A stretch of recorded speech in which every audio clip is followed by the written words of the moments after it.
B27 030-100 cawangan jalan berkaitan dengan jalan raya, dan juga 040-300 kejuruteraan jalan dan geoteknik. Saya fikir bahawa ada kaitan dengan isu persoalan keselamatan jalan raya dan juga kemalangan yang dikatakan berlaku di jalan-jalan raya. Jadi sebab itu saya ingin mendapat penjelasan daripada Uncle yang berhormat, kawan saya yang cukup setia, dia memang cukup baik, antara timbalan menteri yang memang dia berada di parlimen, melayan ahli-ahli parlimen, menjawab soalan-soalan. Saya ucap tahniah, walaupun dalam usia yang begitu senior maknanya, tapi ada kekuatan sendiri. Jadi saya ingin mendapat penjelasan daripada pihak kerajaan tentang kedudukan jalan ini. Walaupun yang berhormat ada menyebut sedikit tentang peratus-peratus kemalangan yang berkemungkinan berasaskan kepada masalah jalan, tapi saya nak dapatkan secara spesifiknya, detailnya ialah tentang kawasan-kawasan yang sudah dikenal pasti oleh kementerian, oleh kementerian, oleh JKR ini, kawasan-kawasan yang sering berlaku kemalangan. Saya nak minta dalam tempoh 10 tahun ini, kawasan-kawasan itu berapa jumlah kemalangan, dan berapa jumlah kemalangan yang menyebabkan kematian, dan berapa jumlah kemalangan yang menyebabkan berlaku kecederaan parah dan sebagainya. Sebab saya percaya bahawa Kementerian Kerja Raya sendiri pun mempunyai rekod ini, supaya kami boleh membandingkan dengan kawasan-kawasan kemalangan yang dikatakan dicadangkan oleh pihak polis dan juga MIROS ini, sama ada kawasan itu sepadan ataupun tidak dalam isu pemasangan kamera EES ini. Ini sangat penting, sebab saya melihat bahawa antaranya ialah juga berasaskan kepada punca jalan yang tidak elok, jalan yang selekoh, kona patah dan sebagainya. Itu antara yang menyebabkan berlakunya masalah kemalangan jalan raya. Kalau kita melihat satu kajian yang dibuat oleh pembayar cukai di England, apabila mereka membuat satu kajian di kota London dan juga di bandar Swindon, kedua-dua bandar ini dan di seluruh England itu memakai kamera EES ini. Tetapi bila sampai satu peringkat bantahan di bandar Swindon ini, di bandar Swindon ini, lalu pihak PBT di Swindon ini telah pun membatalkan EES, telah membatalkan EES. Tetapi London terus. Kemudian satu kajian dibuat. Bila kajian dibuat menunjukkan bahawa bila EES itu tidak dipakai, kadar kemalangan itu berasaskan kepada 1000 kenderaan kecil di Swindon berbanding dengan di London. Dan kajian menunjukkan bahawa di London yang masih memakai kamera EES itu adalah antara bandar yang tidak selamat dari segi keselamatan jalan raya. Kerana apa? Kerana faktor jalan yang tidak dikemas kini, yang tidak elok. Jadi saya nak katakan bahawa supaya dalam perbincangan ini juga kita harus melihat bahawa EES bukan penyelesaian. EES bukan penyelesaian kepada masalah kemalangan. Kelajuan bukan penyelesaian kepada masalah kemalangan, sebab kalau laju kereta bomba pun laju. Betul tak? Ambulan pun laju. Sebab hujah kerajaan mengatakan bahawa kelajuan adalah punca kepada kemalangan. Saya kata tidak. Kereta yang di Pertuan Agong laju.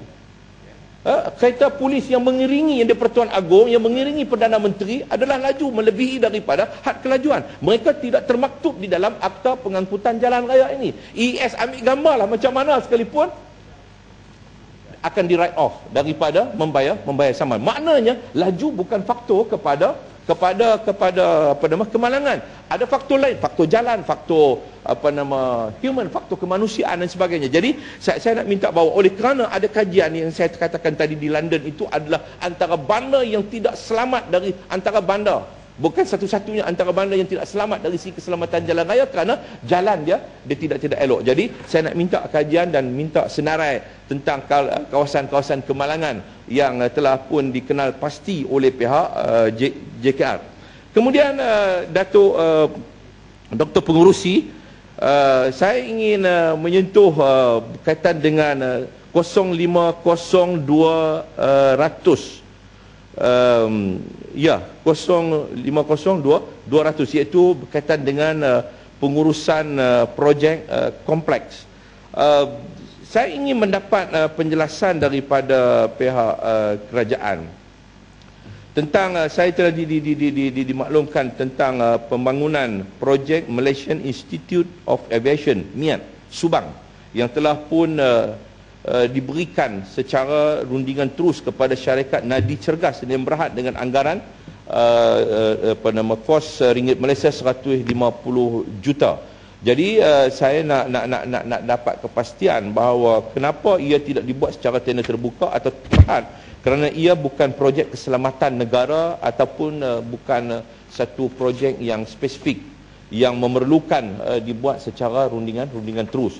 Jadi saya ingin mendapat penjelasan daripada pihak kerajaan supaya dapat memberikan penjelasan yang baik, sebab syarikat sejauh manakah pengalaman saya nak dapat bahawa syarikat Nadi Cergas ini dari segi pengalaman dia sebagai sebuah syarikat yang dalam konteks untuk membuat projek yang sebegini, khususnya yang membabitkan hangar kapal terbang dan sebagainya. Apa pengalaman dia? Apa pengalaman syarikat ini? Adakah dia dilantik atas dasar pengalaman ataupun tidak? Jadi itu yang saya dapat mohon mendapatkan penjelasan.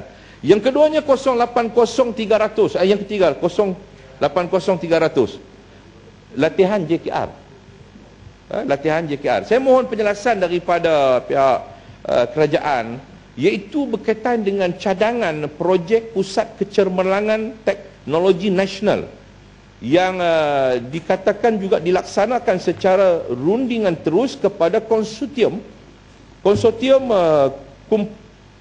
Kumpulan Melaka Berhad dan Matang Makmur Sdn Bhd, Sujaman Sdn Bhd, melalui konsep Private Funding Initiative PFI sebanyak 240 juta untuk tempoh konsesi selama 20 tahun. Saya nak dapatkan penjelasan bahawa ini adalah kerana ini merupakan projek pusat latihan yang bakal melatih pegawai-pegawai dan kaki tangan JKR untuk kemahiran mereka dan sebagainya. Tetapi kenapa dia perlu dibuat secara konsesi? Kerana keperluan latihan teknikal yang saya dipahamkan kepada JKR adalah dinamik dan sentiasa perlu mengalami transformasi. Dan apakah bila dibuat secara konsesi ini boleh memenuhi persoalan-persoalan yang saya katakan tadi, iaitu keperluan latihan teknikal yang dinamik, yang juga memerlukan transformasi daripada masa ke semasa. Sebab bagi saya bahawa bila dia dikendalikan secara konsesi ini, maka sudah tentu bahawa perkara-perkara ini agak sukar untuk dipastikan. Dan juga dipahamkan, saya dipahamkan tapak projek yang dipilih ini adalah di kawasan bukit yang melibatkan kerja tanah yang sangat tinggi yang tidak ekonomik. Jadi saya minta penjelasan, sebab saya berpendapat bahawa pusat latihan JKR hendaklah dilaksanakan menggunakan peruntukan pembangunan dan dibuat secara berfasa-fasa bagi memastikan keuangan negara dapat dijimat dan kerajaan mendapat sebuah pusat latihan khusus teknikal yang lebih baik untuk JKR dan untuk kaki tangan JKR dan untuk kepentingan kita semua. Terima kasih Yang Berhormat Datuk Dr. Pengerusi. Terima kasih.